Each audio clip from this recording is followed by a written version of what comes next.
અને એ દેશની જનતા અને એ બોર્ડર ઉપર કામ કરી રહેલા તમામ સૈનિકો એમને યાદ કરવા છે, ભારત માતાને જ્યારે યાદ કરવી છે ત્યારે આવું કાર્યક્રમની શરૂઆત જ્યારે રાષ્ટ્રગાનથી કરવી છે ત્યારે હું આપ સૌને વિનંતી કરીશ કે આપ સૌ પોતાની જગ્યાએ રાષ્ટ્રગાન માટે ઉભા થશો. અને રાષ્ટ્રગીત વિશે તો હું હંમેશ કહેતો આવ્યો છું કે કેસરીઓ જાન છે અમારી ને લીલો પહેચાન છે અમારી, કે કેસરીઓ જાન છે અમારી અને લીલો પહેચાન છે અમારી. આમ જ સફેદ વસ્ત્રો નથી પહેરતા દોસ્તો, આ તિરંગો આન બાન અને શાન છે અમારી, આ તિરંગો આન બાન અને શાન છે અમારી. આવો એ ભારતને યાદ કરવો છે, એ ભારત માતાને યાદ કરવી છે, ભારત દેશની રક્ષા કરી રહેલા સૈનિકોને યાદ કરવા છે. ત્યારે આવો મસ્ત મજાના રાષ્ટ્રગાનની સાથે આજના કાર્યક્રમની શરૂઆત કરીએ. એક સાથ રાષ્ટ્રગાન શરૂ કરેંગે. શરૂ કર. भारत भाग्य विधाता मराठा द्राविड उत्कल बंगा आशीष मांगे गाहे तब जय गाथा जन गण जय हे जय जय जय जय हे. ભારત માતા કી વંદે. આપ સૌ જે બહાર જનારા છે, જે ત્યાં અભ્યાસ પૂર્ણ કરીને આવ્યા છે અને સાથે સાથે જો વાલીઓ ઉપર વિચારવાનું કામ કરતી હોય ને તો એકમાત્ર ને એકમાત્ર સંસ્થા છે ડોક્ટર પ્લસ. અને જેના આંગણે જ્યારે આપ સૌ ઉપસ્થિત થયા છો, કેમકે નવમો ગ્રેન્ડ ગેટ ટુગેધર કરવો એ બહુ મોટી વાત છે. લોકો એક બે ગેટ ટુગેધર કરીને છોડી દેતા હોય છે અમુક કન્સલ્ટન્સી વાળા, મને ખબર છે ત્યાં સુધી, પણ નવમા ગ્રેન્ડ ગેટ ટુગેધર સુધી આ લોકો પહોંચ્યા છે. ત્યારે એકવાર જોરદાર તાળીઓના નાદથી એમની ટીમને આપણે આવકારીએ, એમની ટીમનો આભાર માનીએ કે તમે છો તો અમે છીએ, તમે છો તો અમારા સપનાઓ સાકાર થઈ રહ્યા છે બહાર જઈને ભણવાના, અને તમારા થકી જ અમે બહાર જઈ કંઈક બનીશું. અને એટલા માટે જ જ્યારે આપ સૌ આજના સરસ મજાના નવમા ગ્રેન્ડ ગેટ ટુગેધરની અંદર ઉપસ્થિત થયા છો ત્યારે હું સમગ્ર બંને ઓનર વતી અને સમગ્ર ટીમ વતી, ડોક્ટર પ્લસ ની સમગ્ર ટીમ વતી હું આપ સૌને ફરી વાર આવકારું છું. આપ સૌનું ફરી વાર હાર્દિક સ્વાગત કરું છું. કાર્યક્રમના દોરને આગળ વધારતા સરસ મજાના કાર્યક્રમની સાથે આપણે આગળ વધવું છે ત્યારે દીપ પ્રાગટ્યના નાદથી, દીપ પ્રાગટ્યથી, દીપ પ્રજ્વલનથી આજના કાર્યક્રમની શરૂઆત કરવી છે. ત્યારે હું ડોક્ટર પ્લસ એજ્યુકેશનના ફાઉન્ડર એવા ડોક્ટર અમિતભાઈ વાડોદરિયા અને શ્રી અમિત સર જોવટિયા ને વિનંતી કરીશ આપ દીપ પ્રાગટ્ય માટે આવશો. સાથે સાથે સુરત બ્રાન્ચના શ્રી કુણાલ સર દુધાત, શ્રી અમિત સર સંઘાણી, શ્રી શ્યામ સર આસોદરિયા, સાથે સાથે વડોદરા બ્રાન્ચથી શ્રી નીરવ સર માંડગડા, સાથે સાથે અમદાવાદ બ્રાન્ચથી શ્રી જયદીપ સર કપોપરા, ભાવનગર બ્રાન્ચથી શ્રી શુભમ સર કામેલિયા અને શ્રી પંકજ સર ચુડાસમા, અમરેલી બ્રાન્ચથી શ્રી કૌશિક સર ધડુક, સાથે સાથે રાજકોટ બ્રાન્ચથી શ્રી દિવ્યેશ સર વગાસિયા, જૂનાગઢ બ્રાન્ચથી ડોક્ટર રાહુલભાઈ મહેતા અને પાટણ બ્રાન્ચથી શ્રી વિરેન્દ્રભાઈ પટેલ અને મુકેશભાઈ ઓતિયા, આ તમામ મેમ્બરોને વિનંતી કરીશ કે આપ સૌ દીપ પ્રાગટ્ય માટે મંચના અગ્ર ભાગની અંદર વધારશો. દીપ પ્રજ્વલન અને દીપ પ્રાગટ્યના નાદથી. શુભમ કુરુત્વમ કલ્યાણમ આરોગ્યમ ધન સંપદઃ. શુભમ કુરુત્વમ કલ્યાણમ આરોગ્યમ ધન સંપદઃ. શત્રુ બુદ્ધિ વિનાશાય दीपज्योतिर्नमोस्तुते. दीपज्योतिर्नमोस्तुते. दीपज्योतिर्परब्रह्म. दीपज्योतिर्जनार्दनः. दीपज्योतिर्परब्रह्म. બંને બહેનો જ્યારે આપ સૌનું વેલકમ કરવા આવી રહી છે ત્યારે હું બંને બહેનોને વિનંતી કરીશ મંચ ઉપર પધારશે. We welcome you, we welcome you, we welcome you here. We welcome you, we welcome you with smiles and tears. We welcome you, we welcome you, we welcome you here. We welcome you, we welcome you with smiles and tears. We wish a happy day, a day full of joy. We welcome, welcome in the joy company, in the heart endless, fill our heart with joy. We welcome you, we welcome you, we welcome here. We welcome you, we welcome you, we welcome you here. We welcome you, we welcome you with smiles and tears. with smiles and tears, with smiles and tears. Thank you.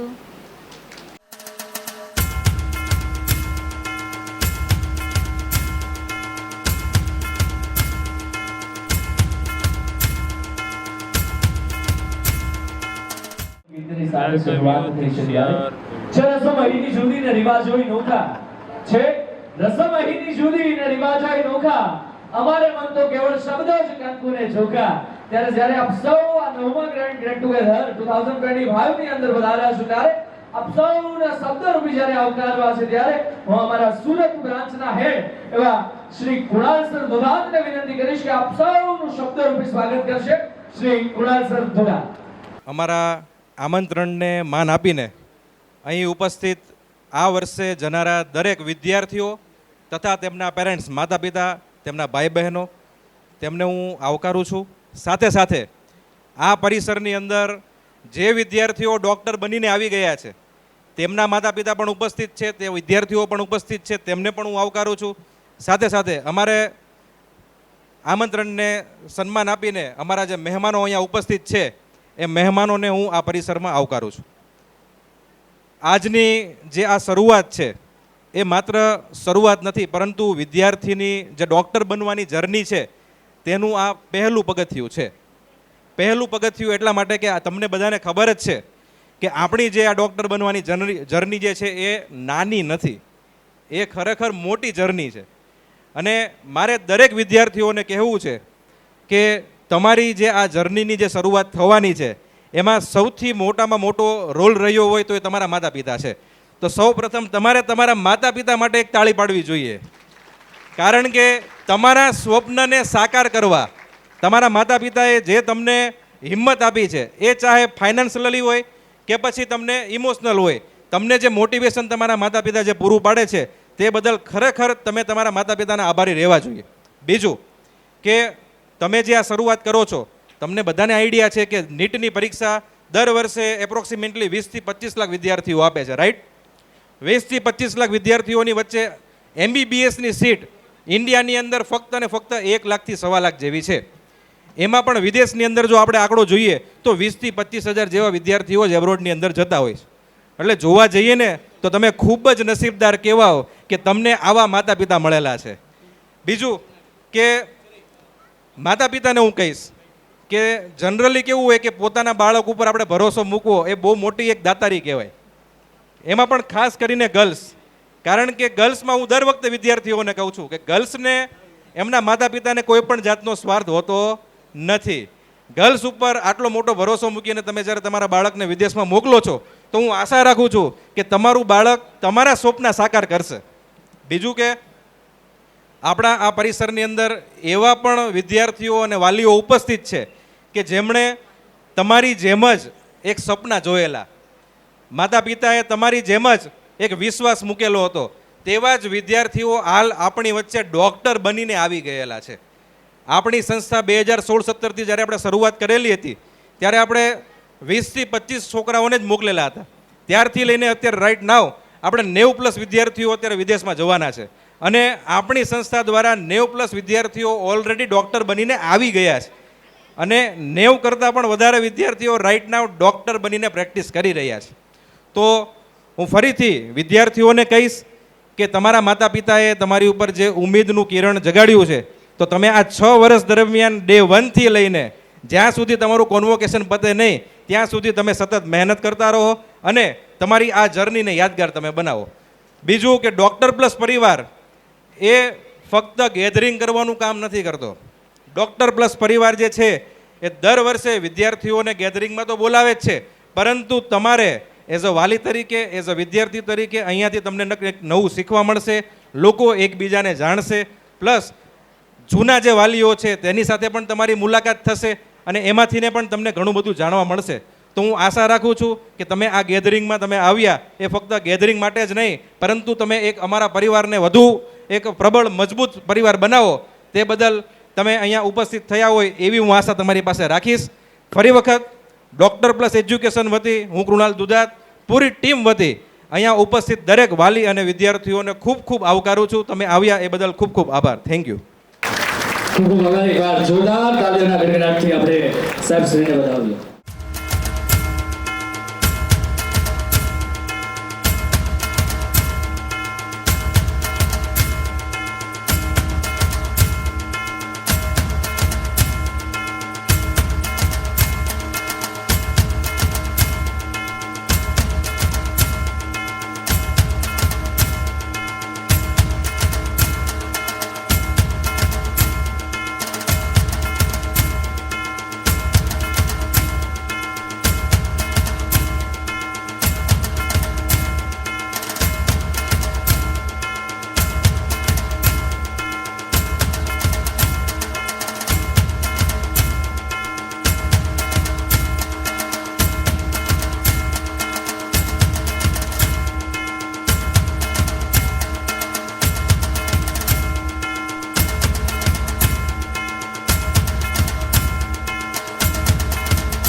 student, parents and doctor plus team.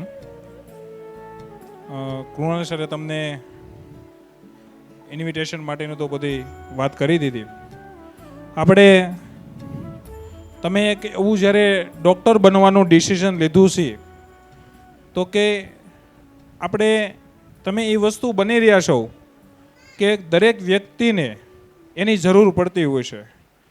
કોઈ વ્યક્તિ વકીલ હોય, police હોય કે કોઈ પણ ફિલ્ડમાં હોય તો એને ક્યારેક આપણે એ વસ્તુની જરૂર ન પડે, પણ તમે હવે એ વસ્તુ જ્યારે એટલે કે ડૉક્ટર લગભગ કોઈ વ્યક્તિ એવા બહુ લિમિટેડ વ્યક્તિ હોય કદાચ કે એને ડૉક્ટરની જરૂર ન પડતી હોય. એટલા માટે આપણા સમાજની અંદર આપણે બધા જાણીએ છીએ કે ડૉક્ટરને કેનું રૂપ ગણવામાં આવે છે? ભગવાનનું રૂપ ગણવામાં આવે છે. તો તમારી જોડે ગુજરાતની અંદર 60,000 70,000 સ્ટુડન્ટ હતા, એમાંથી તમે 6,000 7,000 સ્ટુડન્ટ કદાચ ગુજરાતમાં એડમિશન મળશે અને બાકી એબ્રોડના સ્ટુડન્ટ, એટલા લોકોએ જ આ ડિસિઝન લીધું છે અને એટલા લોકો તમે ભગવાનનું બીજું રૂપ છે એ બનવા જઈ રહ્યા છો. ત્યારે સમાજની અંદર વધુમાં વધુ સારા ડૉક્ટર બનીને તમે લોકોની સેવા કરો, લોકોને હેલ્પફુલ થાય તેવી પ્રાર્થના કરું છું. તમે બધાએ ઘણાય વિડીયો જોતા હશો મોટિવેશન સ્પીકરના, એમાં આઈપીએસ અધિકારી હફીઝ હસન સાહેબ સાંભળાશે ને, એને હસન સાહેબને સાંભળાશે ને વિડીયો, બરાબર? એને એક મેઇન વસ્તુ વારંવાર એ કહે છે એના હરેક સેમિનારની અંદર કે લાઈફની અંદર જો સક્સેસ જવું હોય, લાઈફની અંદર જો સક્સેસ જવું હોય તો તમારે કમ્ફર્ટ ઝોન હોય તે છોડવું પડશે. કહે છે ને, અમારા હું અમરેલીથી બિલોંગ કરું છું, તો આ સુરતની અંદર વરાસાની અંદર જે બધા બિઝનેસની અંદર જે લોકો ડેવલપ થયા છે, અમારા અમરેલીના વ્યક્તિઓ વર્ષો પહેલાં પોતાની ખેતીનો વ્યવસાય છોડીને કમ્ફર્ટ ઝોન એટલે કે પોતાનું ઘર મૂકીને અહીંયા અમરેલીમાં આવ્યા ને ભાવનગર જિલ્લાના લોકો આવ્યા અને સફળ થયા છે.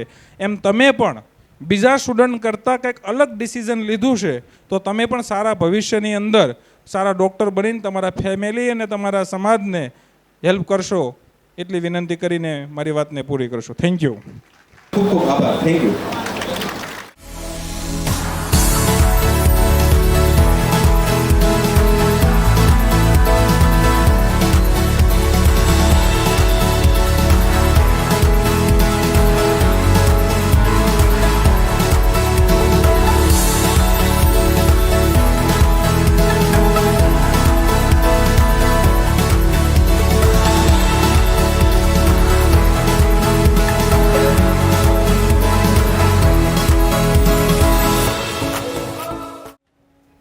નમસ્તે, ગુડ ઇવનિંગ, જય શ્રી કૃષ્ણ, ભારત માતા કી જય. જાગે છે બધાય? બહુ બધા વ્હાઇટ કોટ દેખાય છે મને. 2-3 મિનિટમાં નહીં થાય હો ભાઈ મારું. થોડીક વધારે મિનિટો લઈશ. આટલા બધા વ્હાઇટ કોટ દેખાતા હોય એટલે આમ અમને મારા ભાઈઓ લાગે ને, ભાઈઓ લાગે ને. આપણે મોટાભાગના બધા ગુજરાતીઓ છે અને કાઠિયાવાડથી છે, તો આપણે કહેવાય ને કે અલગ અલગ જાતના વરણ હોય ને, અલગ અલગ જાતની જાતિ હોય, એવું આ બધા ડૉક્ટર બનશે એટલે ખબર પડશે કે ડૉક્ટર હતા ને એક વરણ છે, હે ને, કે ડૉક્ટરોનું હતા ને સંબોધન એક અલગ કેટેગરીમાં કરવામાં આવે છે. મારે આજે વાત એકાદા મુદ્દા ઉપર કરવી છે કે જે વિદ્યાર્થીઓ ડૉક્ટર બનવા જઈ રહ્યા છે એ શું કરવા જઈ રહ્યા છે ને એના ઉપર હું કંઈક વાત કરીને જાઉં કે જેથી કરીને એ લોકો એના જીવનમાં આગળ જઈને એમને એવો પછતાવો ન થાય કે અમે કાંઈ કરી રહ્યા છીએ એ ખોટું છે. પહેલાં તો આમાંથી કેટલા છોકરાઓ આ બધા ન્યૂ એડમિશન છોકરાઓ છે એવું છે ને? અચ્છા, કેટલા છોકરાઓ છે ટોટલ? બધા ઊભા થઈ જાઓ જે છોકરાઓ નવા એડમિશન છે અને ડૉક્ટર બનવા જવાના છે, મને ખબર પડે. લગભગ 50 થી 100 વચ્ચેનો આંકડો હોય છે અમિતભાઈ? 80, 70, 80. ઓકે, સરસ. બહેનો પણ એટલી જ સંખ્યામાં છે એમ ને? ઓકે, સરસ. ચાલો બેસી જાઓ. હું તમને એક નાનું ઉદાહરણ આપું કે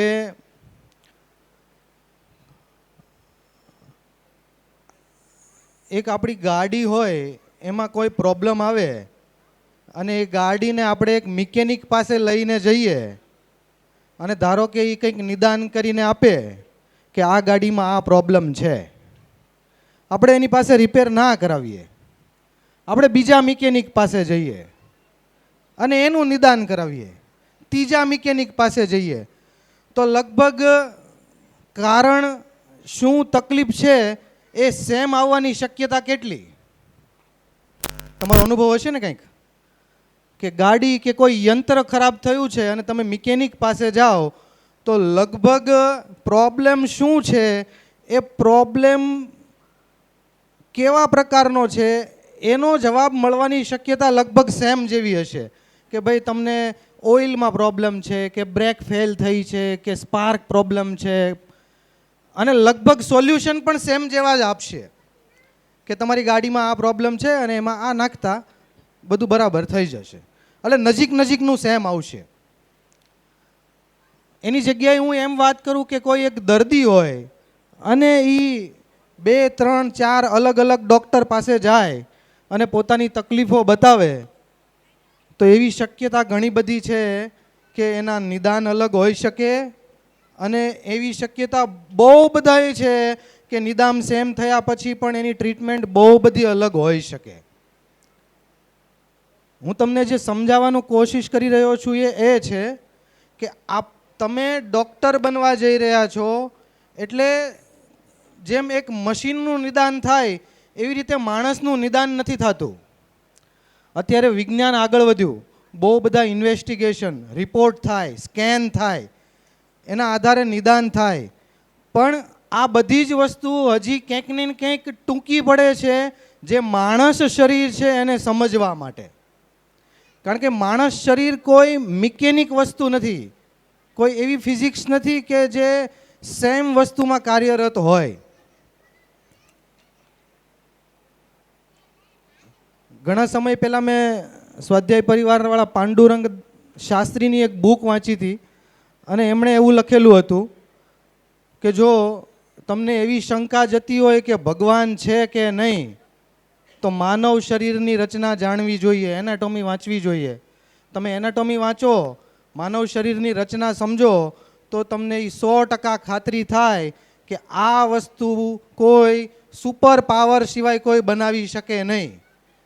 એનો અર્થ શું? એનો અર્થ હું એવો કહેવા માંગુ છું કે તમે 2 પાંદડા જોવો, 5 પાંદડા જોવો તો કોઈ પણ 2 પાંદડામાં એક સરખી સમાન રેખાઓ નહીં દેખાશે. બધા પાંદડાઓ એક પાંદડાથી બીજું અલગ દેખાશે. એક જ ડાળીના હોય, એક જ બાજુના હોય તોય અલગ દેખાશે.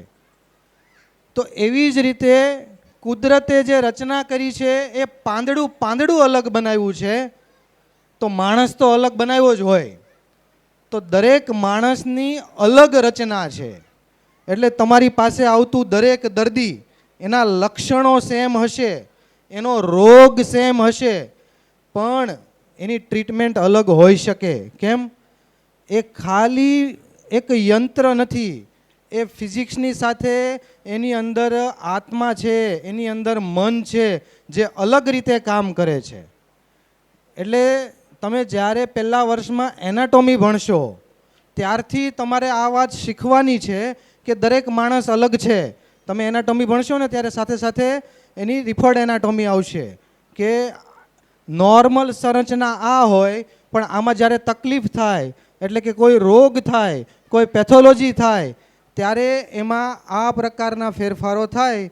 અને પછી તમે આગળના વર્ષોમાં જેમ ભણશો એમ અલગ અલગ સબ્જેક્ટ આવશે અને તમને અલગ અલગ રીતે રોગ શીખવાડશે અને પછી અલગ અલગ રીતે એની ટ્રીટમેન્ટ શીખવાડશે. અને છેલ્લે અલગ અલગ સબ્જેક્ટ ગણીએ તો આઈ થિંક પૂરું થતાં થતાં 28 કે 30 જેવા સબ્જેક્ટ છે, બધા માઇનોર સબ્જેક્ટ ભેગા કરીને. એટલે 6 વર્ષની અંદર તમે અલગ અલગ 30 સબ્જેક્ટ ભણવાના થશે. અને એ સબ્જેક્ટ બધા ભણી લીધા પછી તમે સંપૂર્ણ માનવને જાણી લીધો એવું કહેવાશે. અને તમે આટલું પૂરું કરશો ને ત્યારે તમને એક ડૉક્ટરની ડિગ્રી એનાયત કરવામાં આવશે. એટલે પછી જ્યારે તમે ફિલ્ડમાં આવશો, પ્રેક્ટિસમાં આવશો, ત્યારે તમને આ બધી વસ્તુની જરૂર પડશે 28-30 સબ્જેક્ટની. અત્યારે તમે 11-12 સાયન્સ કર્યું તો 11મા ધોરણમાં કંઈક ભણ્યા હો અને પછી અત્યારે પ્રી એક્ઝામમાં એમ તમને પૂછવામાં આવે કે કેમેસ્ટ્રીમાં કે ફિઝિક્સમાં કોઈ એક સિદ્ધાંત છે એ સમજાવો, તો તમને એમ થાય કે એ તો 11મા ધોરણમાં ભણ્યા હતા, હવે 12મું પૂરું થઈ ગયું, થોડી યાદ હોય. તો ત્યાં આવો એક્સક્યુઝ નહીં આપી શકાય કે હું પહેલા વર્ષમાં એનાટોમી ભણ્યા હતા અને હવે મને એ ખબર નથી કે મને યાદ નથી. તો તમારી પાસે જે આવતું દર્દી છે ને, એ જે લક્ષણો કે જે તકલીફ લઈને આવે છે તમારે એનું નિદાન કરવાનું છે ને તમારે એની ટ્રીટમેન્ટ આપવાની છે. એટલે you have to be 100%. Error ન ચાલે, કોઈ પણ એરર ચાલે નહીં. 2 ઇન્ડસ્ટ્રી એવી છે જે નિયર 100% એરરલેસ કામ કરે. એમાં એક મેડિકલ ફિલ્ડ અને બીજી એવિએશન. પણ એમાં પણ ક્યારેક તકલીફ થાય તો હમણાં આપણે દુર્ઘટના જોઈને શું થયું. એટલે આપણે મેડિકલ ફિલ્ડમાં કામ કરીએ છીએ, માણસ સાથે કામ કરીએ છીએ, જીવતા જાગતા માણસ સાથે કામ કરીએ છીએ. એટલે એમાં એરર ન ચાલે. એરર ન ચલાવવી હોય ને તો ડે 1 થી તમારે માણસને સમજવો પડે. માણસને સમજવા માટે એની કાર્યરચના, એની માનસિક હાલત, એ કેવી રીતે કામ કરે છે, એ કેવી રીતે જીવે છે, એના આધારે એનું નિદાન થાય. એનો અર્થ શું કે તમારે માણસને સમજવા માટે માણસ સાથે વાત કરવી પડે, તમારે ટોકેટિવ થવું પડે. એટલે વેન યુ બીકમ ડૉક્ટર, તમે નક્કી કર્યું છે કે તમે ડૉક્ટર બનવા જઈ રહ્યા છો, તો આમાં જેટલા છોકરાઓ છે એ બધા જ એક વસ્તુની ગાંઠ વાળી લે કે તમારી આજુબાજુ રહેતા લોકો, તમારી આજુબાજુ જીવતા લોકો, તમે જેને જોવો છો, તમે જેને મળો છો, તમે રોજિંદા જીવનમાં જેની સાથે રહો છો, એનો પણ અભ્યાસ કરતા થાવ. કારણ કે શીખવાનું એવી જ રીતે થશે કે આ માણસ કેવી રીતે વિચારે છે, આ માણસ એના જીવનમાં શું કરે છે, આ માણસ કેવી કેવી પોઝિશનમાં છે. કારણ કે રોગ આવવાનું કારણ ખાલી ફોરેન બોડી નથી, એટલે વાયરસના બેક્ટેરિયા એકલા માત્ર નથી. રોગ થવાનું કારણ એની સાથે એનું ઇન્ટરનલ સ્ટ્રક્ચર પણ છે. તો you have to be very cautious. એટલે મારે તમને જે વાત કરવી છે એ છે કે તમારે માણસને સમજવો પડે, તો તમે રોગને સમજો અને તો તમે એને ટ્રીટમેન્ટ આપી શકો. અને માણસને સમજવા માટે માણસ સાથે વાત કરવી પડે, માણસના જીવનમાં ઘૂસવું પડે. મારી પાસે ડાયાબિટીસનું કોઈ દર્દી આવે તો હું એને 2 ગોળી લખીને મોકલી દઉં એવી રીતે ના થાય. મારે એને એ જાણવું પડે કે તમે શું કામ કરો છો, સવારે કેટલા વાગે ઉઠો છો, તમે સવારે નાસ્તામાં શું લો છો, બપોરે શું લો છો, રાત્રે શું લો છો, કેટલા દિવસ તમે ખાવામાં ચીટ કરો છો, બહારનું કેટલું ખાઓ છો, તમને અંદરથી એવું કેટલુંક છે કે તમે કંટ્રોલ કરી શકશો. તમને ગળું ખાવાનું બંધ કહું તો રાત્રે બધાય સૂઈ જાય પછી એક નાની ઢેફલી કાઢીને નહીં ખાવ એવી શક્યતા કેટલી છે. તો આ દરેક માણસનું અલગ હોય, એ જાણીએ નહીં ને ત્યાં સુધી ટ્રીટમેન્ટ થાય નહીં. ડાયાબિટીસ રોગ એક જ છે, પણ એના આવતા 10 દર્દીમાં 10-10નું સોલ્યુશન અલગ હોય. કેમ કે એ 10-10 માણસની પોતાની જિંદગી અલગ છે. તો તમે જ્યારે રોગ ભણશો એના પછી દવા ભણશો તો આ બધું તમે પહેલા દિવસથી ધ્યાન રાખશો. કારણ કે અમે જ્યારે એડમિશન લીધું તો અમને કોઈ આવું કીધું નહોતું. અમે ભણી ગયા, શીખતા શીખતા શીખતા શીખતા બીજા 10 વર્ષ કાઢ્યા ત્યારે ખબર પડી કે આ ભણવાનું હતું. તો હું તમને આજે પહેલા દિવસે કહી દઉં છું, એટલે બધા ધ્યાન રાખશો ને તો 6 વર્ષમાં ડૉક્ટર થઈ જશો. એક વાત. બીજી વાત, એકવાર એડમિશન લીધું ને એટલે પૂરું કરવાનું. જોવી જાવી ત્યાં જઈને જાણશું કેમ છે એવી રીતે ડૉક્ટરી થાય નહીં. કારણ કે આ ડે 1 થી એન્ડ સુધી એક આખી જર્ની છે. એવું થાય નહીં કે 2 સબ્જેક્ટ નહીં કરીએ તો ચાલશે. એવું થાય નહીં કે અડધો કોર્સ ઓપ્શનમાં કાઢી નાખીશું તો ચાલશે. એટલે એડમિશન લીધું એટલે એક વાત પાકી કરી દેવાની કે 6 વર્ષ 7 વર્ષ 8 વર્ષ જે થાય એ વહેલા મોડું પણ પૂરું તો કરવું જ પડશે. કારણ કે આ વસ્તુ મગજમાં નહીં હોય ને તો ઘણા બધા તકલીફો વચ્ચે આવશે ને એ આપણને નુકસાન કરશે. હમણાં પેલો ભાઈ કહેતા હતા ને કોઈ કે કમ્ફર્ટ ઝોન છોડવો પડશે. એ કમ્ફર્ટ ઝોન 100% છોડવો પડશે. કારણ કે મેડિકલ સ્ટડી કરવું ને એટલે અકળામણ થાય. ચોપડા મોટા મોટા થોથા જોઈને એવું થાય કે આ તો મારાથી પૂરું નહીં થાય. પણ એને ધીમે ધીમે ધીમે ધીમે નાના નાના નાના નાના પાર્ટમાં સમજીને આપણે કરીએ તો થઈ જાય. એટલે બધાએ એક વસ્તુ ગાંઠ વાળી લેવાની કે આપણે ત્યાં જઈએ છીએ તો ભણવા જઈએ છીએ અને આપણે આ બધા સબ્જેક્ટ માણસને સમજવા જઈએ છીએ. કારણ કે ઘણી બધી વાર અમે અમિતભાઈ અમને ઘણા એવા પ્રશ્નો આવતા હોય કે છોકરાને બહાર મોકલવો છે તો ત્યાં પછી શીખીને ત્યાં ભણાવશું તો પછી અહીં આવીને પ્રેક્ટિસ કરી શકશે કે કેમ.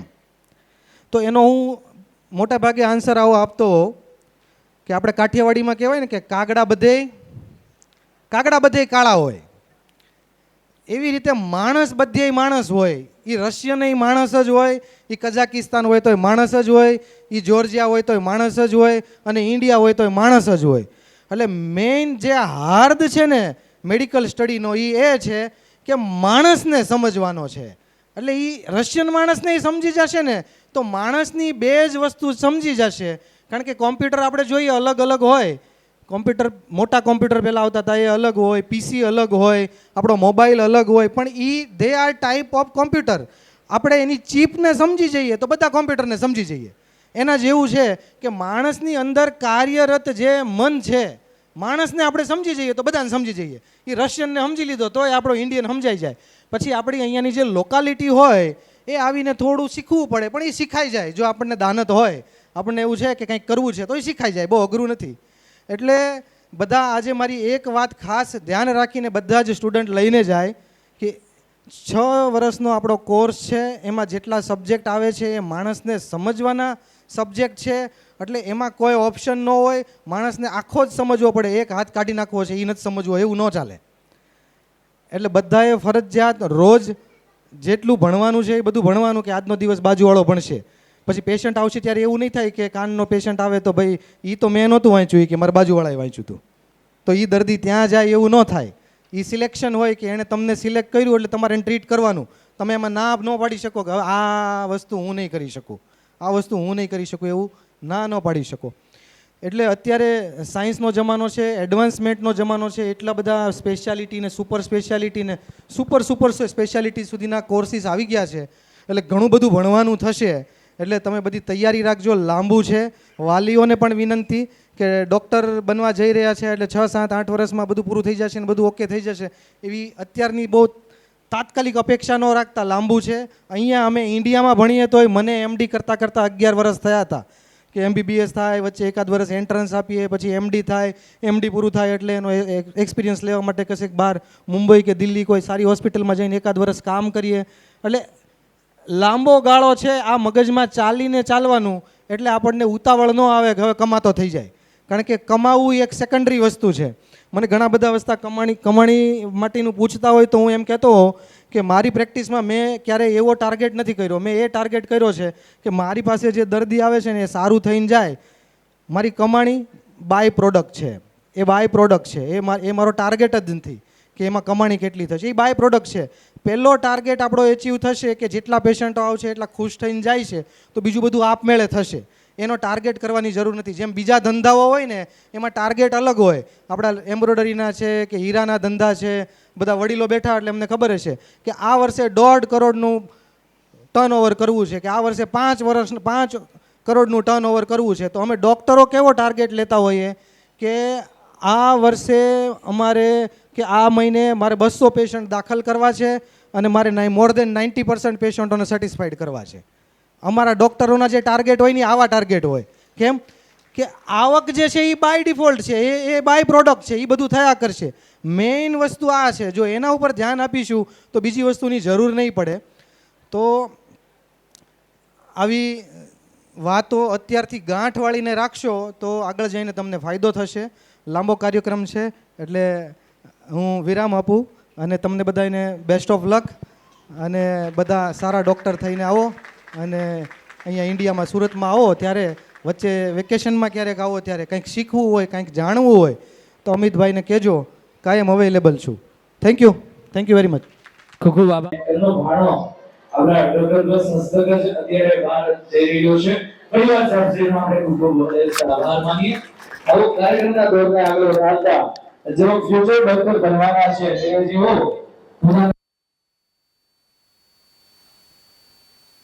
એના ઉપર સુરત બ્રાન્ચની વિદ્યાર્થીની એટલે કે પટેલ મૈત્રી વિહારભાઈ કંઈક કહેવા માંગે છે. એક નાનકડી એવી સ્પીચ આપ સમક્ષ રજૂ કરવા માંગે છે. હું મૈત્રીને વિનંતી કરીશ મંચ ઉપર વધારશે અને આપણે જોરદાર તાળીઓના ગણગણાટથી રાખી મૈત્રીને આપણે મંચ ઉપર આવકારીએ. Time. With this quote, good afternoon to everyone present over here, and special greetings to the Doctor Plus agency. So here, each and every student, including me, once dreamed to become a doctor. And see, here our dream is coming true. So from my side, before stepping into our dream, there are some points which should be remembered by us. First thing, which is discipline. Second, which is punctuality, which can save anyone's life. Third is we will be never panic any time in any situation just because patients, relatives trust you. And another thing I want to say that always try to give a satisfactory treatments to your patients. Never tell lie. And at the last I want to say that make your parents proud as much as we can. Thank you and have a wonderful evening. મોટી વાળો હાલો કા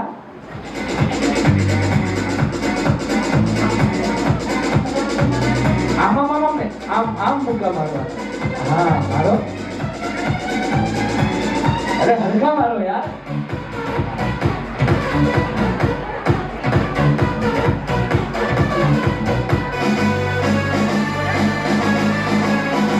હજી અમુક તો આમ જ કરે, આમ કરવાનું છે, આમ બાંધગલી.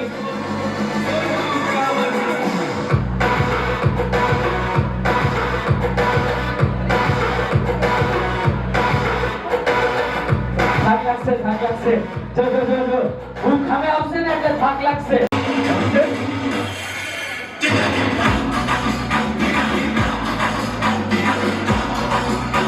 રહી ગયા, થાકી ગયા.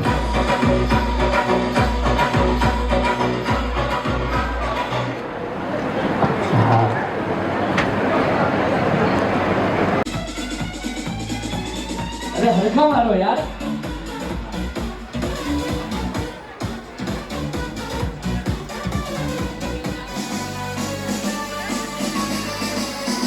હજી અમુક તો આમ જ કરે, આમ કરવાના છે, આમ બાલ્કની.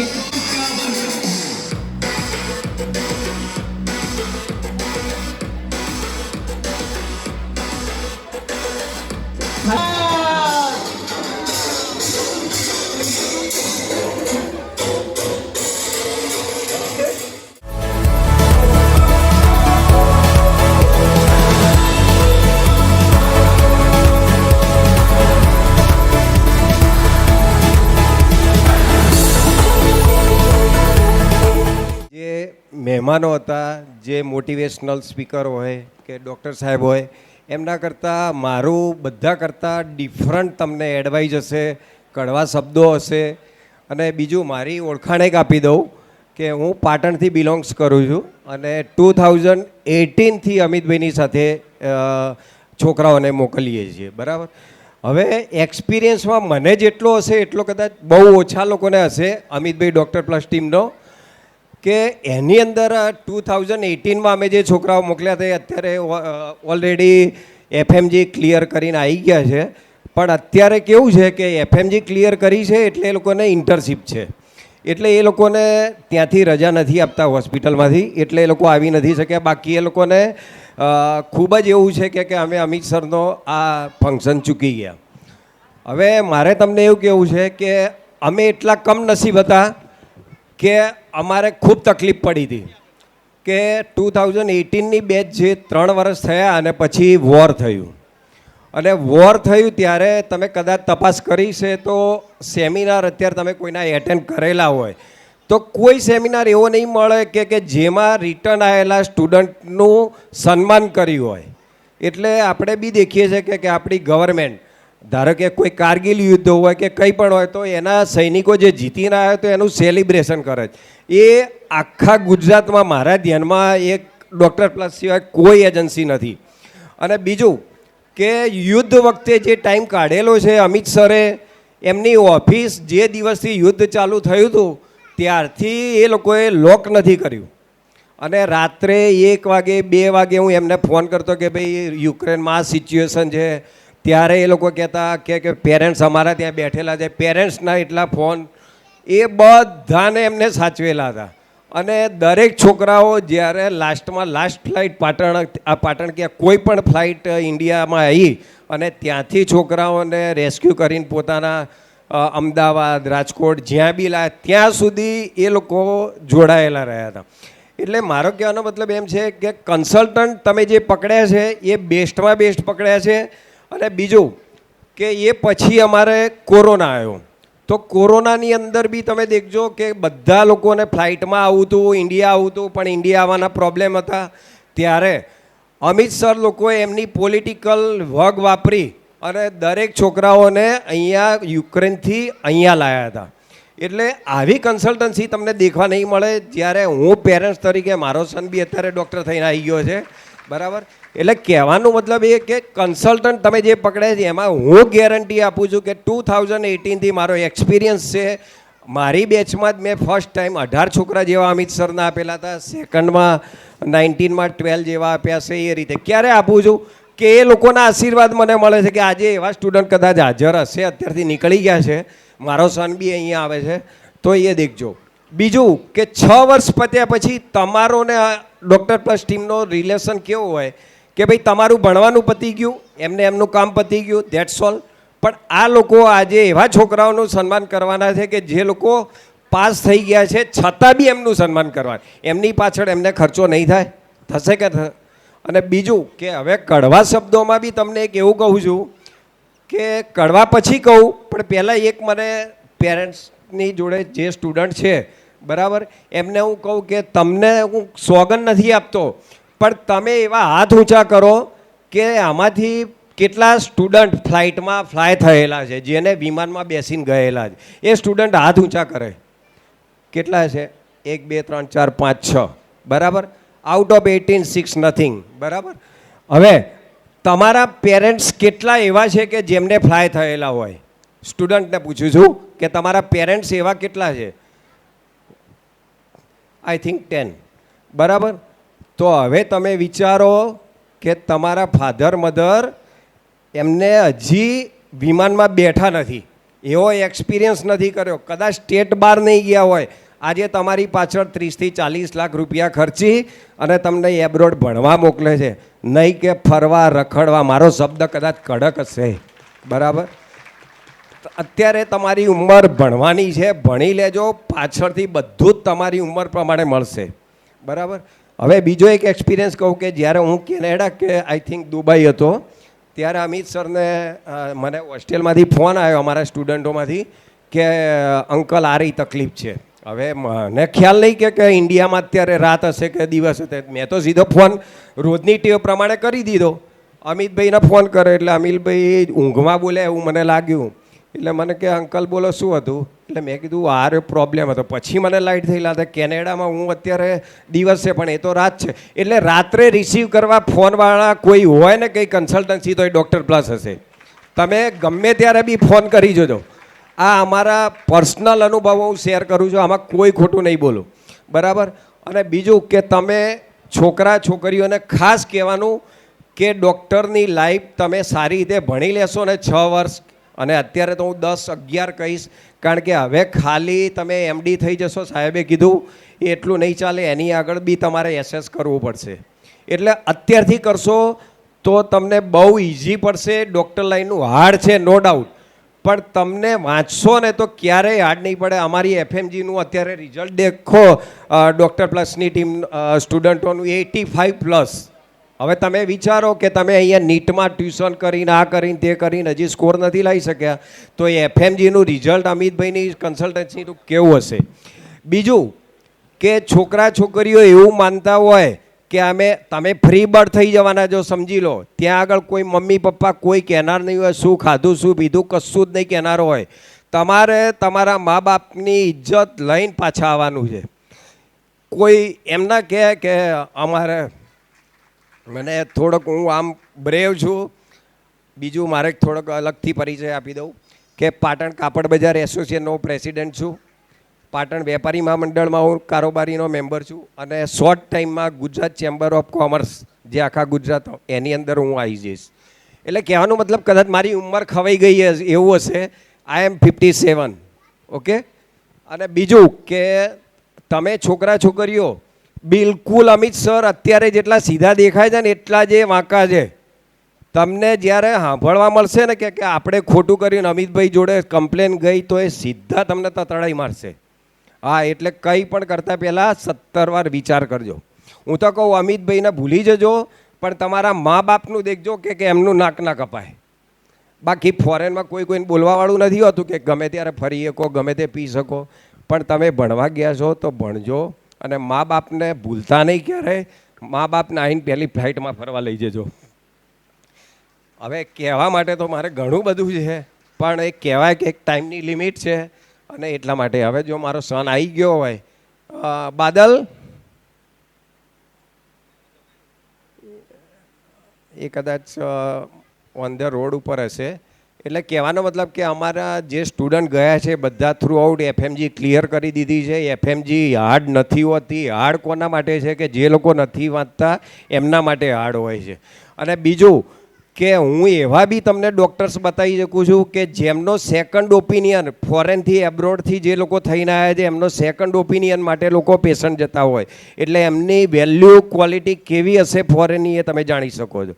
અને પેરેન્ટ્સને અને છોકરાઓને બધાને કહેવાનું કે તમે અહીંથી જતી વખતે જ કંઈક જમવાનું બનાવવાનું એવું શીખીને જજો. બધું અમિતભાઈ કરવા આપવા નહીં આવવાના. તમે રાજકોટ છોડ્યું, ભાવનગર છોડ્યું કે મહેસાણા છોડ્યું, તો તમને મમ્મી જેવો ટેસ્ટ તો 5 સ્ટારનો કોઈ ચેફ નહીં આપી શકે. તમે એમ કહેશો કે મને મમ્મી જેવી દાળ નથી મળતી, મમ્મી જેવું આ નથી મળતું, તો એ તો ક્યારેય ભૂલી જવાનું નહીં મળે. તમારે જાતે જ બધું કરવાની બી તૈયારી રાખજો. ફાવશે, ચાલશે, હાલશે એ રીતે કરજો, તો 100% તમે બધા ફ્યુચર ડૉક્ટર સારામાં સારા બનીને આવશો. અને મારા તરફથી તમને બધાને બેસ્ટ ઓફ લક. અને સૌથી પહેલાં હું આ એક બહેનોને એક અભિનંદન આપું છું કે અત્યારે માની પરમિશન વગર કોઈ છોકરો ડૉક્ટર ના બની શકે. આ ક્લિયર કટ કહું છું કે મમ્મીની પરમિશન પહેલી જ હોય. હવે મમ્મીએ પરમિશન આપી છે તો એ મમ્મીને તમે નિરાશ ના કરતા. કોઈ એવું એને સાંભળવા ના મળે કે મારી છોકરીએ કે મારા છોકરાએ ત્યાં આગળ આવું કર્યું. બિલકુલ આપણે સારી રીતે ડૉક્ટર પ્લસની ટીમને આપણે આમ શ્રેય આપી શકીએ. આજે હું 18ની બેચનો વાળો, આજે હું કહી શકતો હોય કે કોઈ પણ જગ્યાએ કન્સલ્ટન્સી પકડવી હોય તો ડૉક્ટર પ્લસ પકડાય. ક્યારે કહી શકતો છું? છાતી ઠોકીને કહી શકું. અને મેં એવા કેટલાય સ્ટુડન્ટ મોકલ્યા છે. આ તો હવે આજે અત્યારે એફએમજીના ઇન્ટર્નશીપના હિસાબે આવી નથી શક્યા, નહીં તો અહીંયા તમારે લાઈન કરીને બતાવી દઉં કે 2018 પછીના અમારા મોકલેલા છોકરાઓ. એટલે એ માટે તમે બિલકુલ ચિંતા ના કરતા. બહુ સરસ રીતે. અને અમિતભાઈનું, અને બીજું અમારા વખતે બહારની એક્ઝામ આપવાનું એટલું બધું ગાઈડન્સ કે નોલેજ કે એવું મટીરિયલ્સ કે નહોતું. અત્યારે તો મને અત્યારે વાત કરી કે ડેમ્સનું એમને ટાઈઅપ કર્યું છે. હવે મારી ડોટર બી અત્યારે MBBS સેકન્ડ યરમાં LGમાં છે. એ હવે ડેમ્સનું લેક્ચર જોઈન કરવા જાય તો લગભગ પર યરની ફી આઈ થિંક 1.5 લાખ રૂપિયા છે. હવે આ અમિત સરનું તમે સબસ્ક્રિપ્શન લેશો તો ખૂબ સસ્તામાં પડશે. હવે અહીંના સ્ટુડન્ટમાં મારી ડોટર ત્યાં જશે તો 1.5 લાખ રૂપિયા એક વર્ષના આપશે. એના કરતાં તમે અત્યારથી એ સબસ્ક્રિપ્શન લઈ લેજો અને જોડે જોડે વાંચજો તો તમને કશું જ હાર્ડ નહીં પડે. એટલે મારે તો હજી ઘણું બધું કહેવું હોય પણ થોડોક ટાઈમનો અભાવ છે અને કંઈ પણ કોઈને કંઈ પ્રશ્ન પૂછવતો હોય તો મને પૂછજો. Thank you. ખૂબ ખૂબ આભાર.